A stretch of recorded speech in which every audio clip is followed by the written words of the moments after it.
ఒక భారీ భయంకరమైన టెంటకల్ కూడా వీళ్ళని సైలెంట్ గా ఫాలో అవుతుంది. కానీ ప్రమాదం ముంచుకొస్తుందన్న విషయం తెలియని వీళ్ళు ముందుకు మెల్లమెల్లగా నడుస్తూ వెళ్లి ఒక చోట్లో పాత గుడ్డులా దేన్నో చూస్తారు.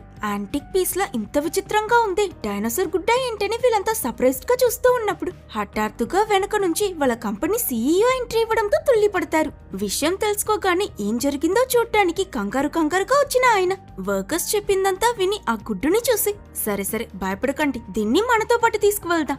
నాకెందుకు ఇది చాలా విలువైందనిపిస్తుంది. మ్యూజియం కో బ్లాక్ మార్కెట్ కో అమ్మితే డబ్బే డబ్బని వాళ్ళని జాగ్రత్తగా ఎగ్ ని పట్టుకోమని చెప్తూ ఉంటే మరోవైపు జీడోంగ్ అనే వర్కర్ అలా నడుస్తూ వెళ్లి ఆ చెత్త కొండల మధ్య తప్పిపోయి ఉంటాడు. కాళ్ల కింద ఏదో విచిత్రమైన గ్రీన్ కలర్ లిక్విడ్ ని మడుతూ చేతిలో ఉన్న ఫ్లాష్ లైట్ కూడా పనిచేయక తిరిగి వెళ్లడం ఎలాగో తెలియని ఇతను తికమక పడుతున్నప్పుడు అతని వెనక నుంచి ఒక భయంకరమైన పెద్ద ప్రాణికి మెలుకొస్తున్నట్టు చూపిస్తారు. అది చూసి జీడోంగ్ గట్టిగా అరవడం వినిపించి మిగతా వర్కర్స్ అంతా ఆ సౌండ్ ని ఫాలో అవుతూ